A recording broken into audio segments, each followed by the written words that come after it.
Adventures by Charles Dickens, year of publication 1848. Prologue, in which the audience is welcome to the show, and in which that same marvelous and much appreciated audience is impressed upon to even further inflate the already enormous ego of the host.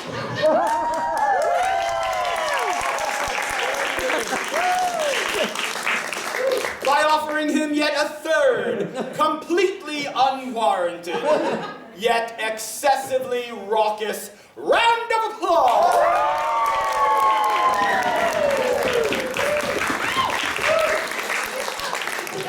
And in which that gracious audience is instructed upon the interactive nature of the show, and in particular their role within, which is to shout out suggestions whenever an actor pauses at the end of a sentence and holds one hand out like this, and in which they practice. For example, Mary entered the parlor and was surprised to see a giraffe. A giraffe. Especially surprising because the giraffe was wearing a apron. An apron. And a tutu. But not a constipated chicken. And finally, surprising Mary even more, the giraffe said, Hello there. "Hello there, would you like some apples? I'm a constipated chicken." And in which that audience, in the year of 1848, is introduced to the cast of the show!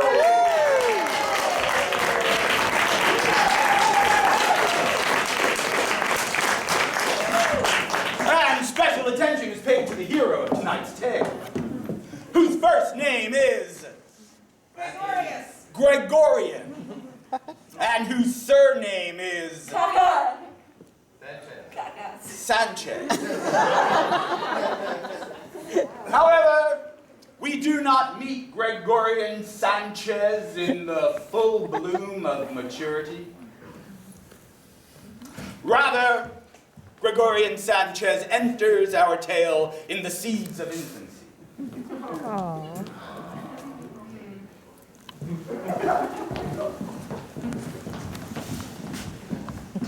And so it begins. The life and adventures of Gregorian Sanchez.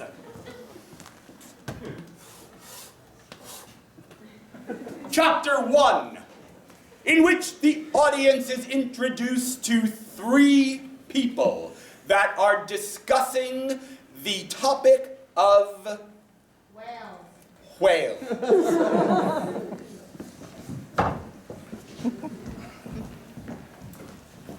Mr. Jacobs, did you know that whales call out to each other in the ocean and they actually have a conversation?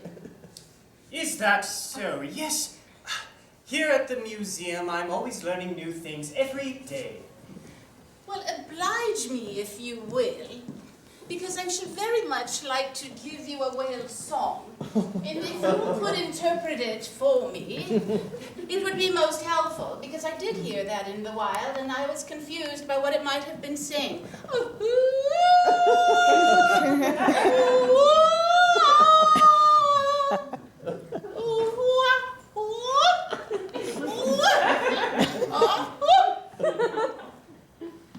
Why, Mrs. Lilly, if my interpretation is correct, and it often is, the whale was saying that I have lost my mother and I hope to find her once again. Oh, how sad. That's horribly sad. Isn't it? Yes. Did you do anything to help it? It must have sounded in great jeopardy. Well, now I fear that I didn't understand. I thought perhaps it was just trying calling out for some milk or something.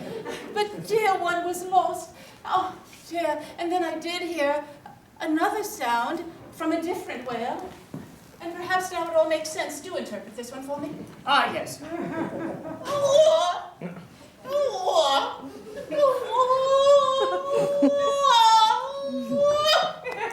My goodness, what is that beautiful song? Who, what angel on this planet could sing in such mellifluous tones? Well, it is I, sir. But you see, those weren't my words. They were a whale's. My lady, you must forgive me for entering this chamber of the museum unannounced, but I was in the mollusk exhibit when suddenly I heard that charming tune, and I was drawn to it. Surely it could only emanate from a blowhole such as yours. Well, I do feel obliged then to actually respond in kind with a ooh! Ooh! Dear sir, dear madam, tell me, pray, that this good lady is unmarried. Oh, most unmarried. Very unmarried. Hardly anybody ever even looks at her. Yes, in fact, if I am to interpret what you just said, it's that I am awfully lonely on the evening times, and I wish for male companionship. Well, I would say I feel most violated. That was a personal it's a personal conversation. My lady, might I introduce myself, as unconventional as such an introduction is? My name is Rutherford Meal. Well, I dare say it is awfully kind to meet you, Mr. Meal. Oh, Mr. Meal, the very same that donated the many carcasses of sea creatures that line this very museum hall, yes? Absolutely, which is why this entire wing is called Meal Hall. Yes, it's often very confusing to the guests. It's my favorite hall in all of this museum. Well, you must be very wealthy. Might I just tell you? Might I give you my name? Ladies, Wait, have you ever heard the song of the mollusk? The song of the mollusk? I didn't even know a mollusk had a song. Listen. Marvelous. Might I give you my name? It's Clara Humpback. Clara Humpback. Yes. And yet that tag on your shawl says Mrs. Lily. What does that mean? It belonged to my grandmother. I believe that she was Lily Humpback. Then you are of the Northern Westphalia Humpbacks. How fascinating that I were to meet someone of your class and distinction and beauty and charm, all by coincidence. That would be me. Sir, I put this to you. Would it be impetuous of me to down on one knee and propose to this angel at once? Well, sir, this is your hall. These are the bones of the creatures you've collected that have risen above us like the heavens. I think that there is no better place than the museum to make a proclamation of love.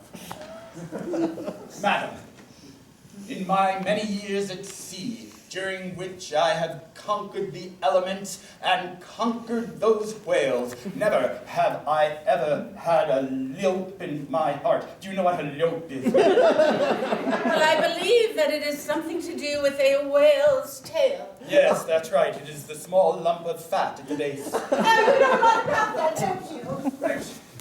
My darling, I recognize that this is completely unheard of, and yet when I fall in love, I do it complete. I love you. Will you be my bride? Yes! Yes! Darling. Darling.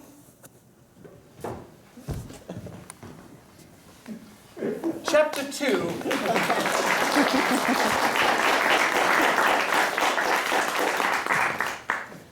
Wherein 6 years have passed, and a young Gregorian Sanchez confronts his father. Father, I'm sorry, I know you told me to never come into your study. That is all right. Allow me to close the mouth of the skeletal whale.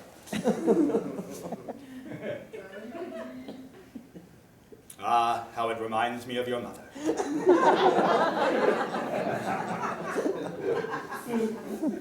Gross. Father, Son, pray, take a chair. Let us sit comfortably by the fireplace. the children have been teasing me at school again, Father. They tease me for my name. I so long to wish to tell them that my rightful surname is Meal. And yet you mustn't. I know that you wish me not to flaunt our family's wealth at school. You must achieve success in life as I did. Do you think I was legacied a fortune by my father? No, but I think you also were not emburdened with the full name Gregorian Sanchez. Don't omit your middle name, sir. Gregorian Sanchez. It's a name to be proud of. It's an albatross around my neck. It was the name of your grandfather, my father. A man who died penniless, forcing you to make your way in this world and become the man you are. Yes, and adopt the foolish name of Meal. I washed off the name of Sanchez in a moment of shame, in embarrassment in my own family, and I have regretted that ever since. You, son, shall restore the honor to the name of Sanchez, starting from humble origins and creating your own fortune and making Sanchez a name that my father would have been proud of again. Father, I wish not to disappoint you. You never can, my son. But you must realize how hard it is when we take day trips at school through the museum. How much I long to let the words burst from these lips like lava from Vesuvius itself. This hall is Meal Hall, and I am Gregorian Meal. My son, come sit on my lap.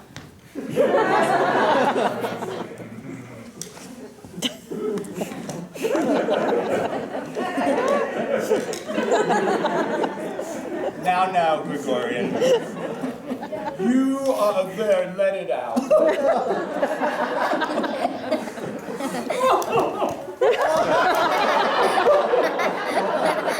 It's because they're so cruel, Papa. All right, stand up now. Forgive me, Father. I shall comport myself in a more formal manner. Gregorian, Yes. I shall give the final choice to you. Stand here, to the right of the whale skeleton, and look at that portrait of your grandfather. And I ask you, upon his eyes, who stare down on you not only from that portrait of paint and canvas, but from the very skies of heaven as well, do you wish to take this artificial name of Meal, or do you wish to hold tight to the name of Sanchez and earn for it the glory it deserves?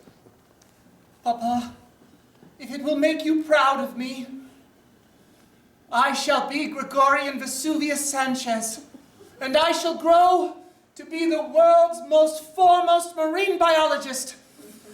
And I don't wish to just study away in a school classroom. I wish to travel and to see these beloved, beauteous creatures in the flesh. Yes, son, to see. That is how I made my fortune, you know. Really? Yes, certainly you know that. I went and I sold the whale. Of course. I really ought to tell you that story more often. I have something for you, Gregorian. What is it, Papa?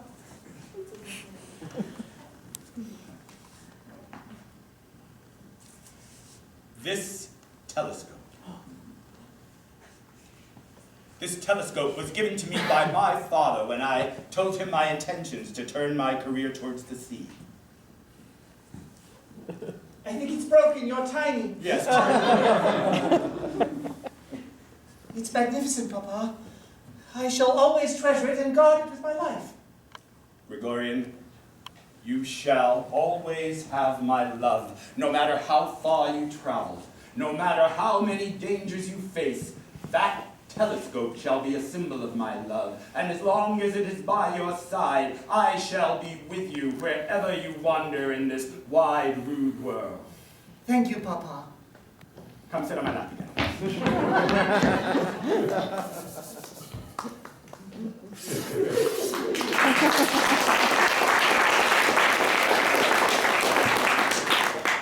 Chapter 3, wherein we meet Gregorian Sanchez, now at the age of 14, on an expedition in the part of the world known as Wales. Wales.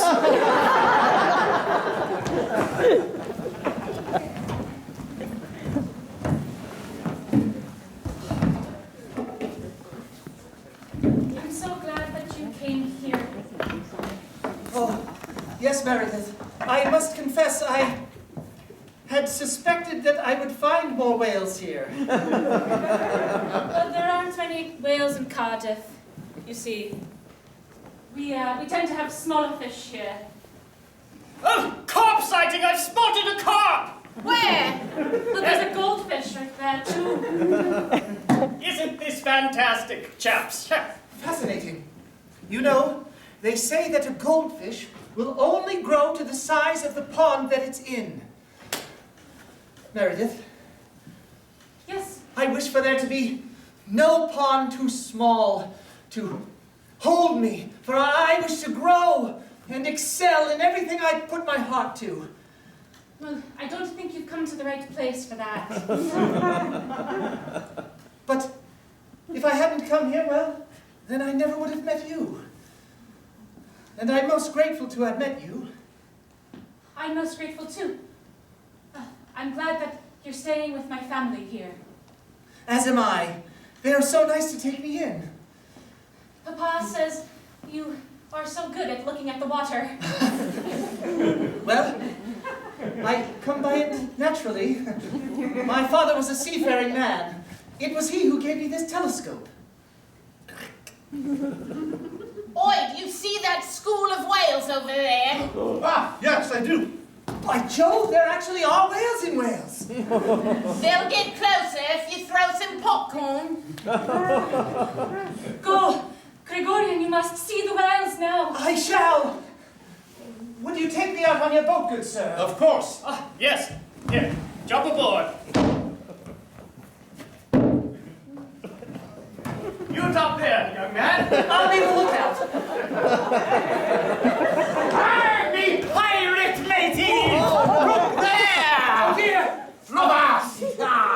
I see a ship with good victuals! That is a pirate's Redbeard. My dear, it appears that they have made a whale artifice out of their ship to treat us to an artificial... Indeed, it was all a ruse. Hard starboard, Roman, and row like the wind, for they're gaining on us. I say, that strapping young lad atop there, he should make a good boatswain for our pirate crew! Perfect, yes. Oh, that's your road. What? Where are you going? Let's get closer. And he's taking the oar. Oh!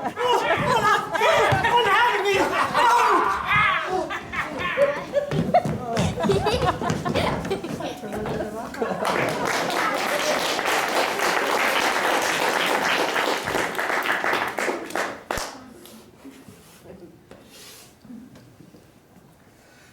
Chapter 4, in which Gregorian is trained in the art of piracy, paying particular attention to the important skill of Pickles, apples, Rum. Surgery. surgery.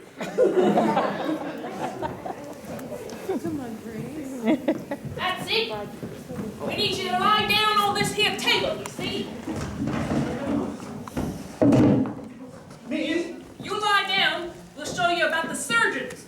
Oh dear, but I'm not ailing. Okay, yes, please, just don't strike me again. Be ailing in a minute, lad. Who's got the scalpel? What scalpel? What are you going to do to me? We start taking off the digits. But That's what why? Do you think this is really the best way to train him as a surgeon? Oh, you got a point there. I ain't got a scalpel, but I have me oak. Wait! Wait. Young Gregorian has right to speak. Oh, thank you, kind sir. I have received some training and book learning in the art of biology. Let's kill him now! I only mean to say that I am somewhat versed in anatomy. Anatomy, let's kill him now! And that is all to say that if any of you have any ailments, I may be able to offer some assistance. Well, I've got this really pussy arm wound here. Oh, dear Lord! I got a stump here. Oh, dear heavens! And I've got my menses. And this sword in me back. I'm feeling quite well, thank you. That's a relief. Okay then, why don't I set up shop? If you'll give me some time to prepare, I'll see you one by one. I should be able to help you all in your turn. Very well. It's only fair. Seems entirely reasonable. I say we shall triage this. Sir, you seem to be... Well, you've got the sword in your back. You seem to be the most grievously injured. If you would all leave me with this gentleman here. All right. I see. Yes, that does look painful. And now, how long have you had a sword in your back? Oh, I don't know, maybe 3 or 4 years now. Wow. Yes, I see that things have really congealed and scabbed over quite extensively. Is it odd that I can't eat solid foods anymore? It certainly is. Well, if you'll permit me, I shall now call upon the ancient Arthurian legends. Okay. Have you something to bite down on? Here. Again, I can't eat solids. Right. You Don't don't liquid I could bite down on. No, but don't swallow this. Just press it between your teeth. Very well. On the count of 3. 1, 2, and then here, take my scarf. This is called a tourniquet. Oh, there you go. My boy, I feel miles and miles better. That's excellent news. Listen, if you can please tell the others what I've done for you today, so that they may spare me. I'm a man of little to no means. I have nothing to offer in the way of treasure. I've got no valuables on me whatsoever, but I can be of service here. Gregorian, I must tell you something. Now that you have healed me of my ailment, I must tell you of their plan. What? Why, they wish you to cure them, and then they will kill you. Oh. Well, Red Scarf, you've been most kind. I thank you. I shall dwell on these words and use them strategically, for if everyone ails slightly and no one is ever entirely healed, well, then they should be forced to keep me around. Wait, but my boy, Yes, sir. I have this plan. You see, I wasn't the first Red Scarf. No? No, in fact, the Red Scarf before me came 17 years ago, abducted me. And over time, I became his first mate, and then slowly I became the new Red Scarf. And no one questioned it? Well, you see, all their eyesight, they're very poor for me below deck. I see, yes, well, and the diet, I'm sure. Yes. Well, I am about at retirement age, with all the sword in my back and the doubloons I've stored away. I see. Perhaps you would like to take my place. You swap our bodies, cast me out, and then you become the new Red Scarf. Well, allow me to ponder this, for I had promised my father that I would make my way in this world under my own name. But I fear desperate times call for desperate measures. Red Scarf, you've got a deal.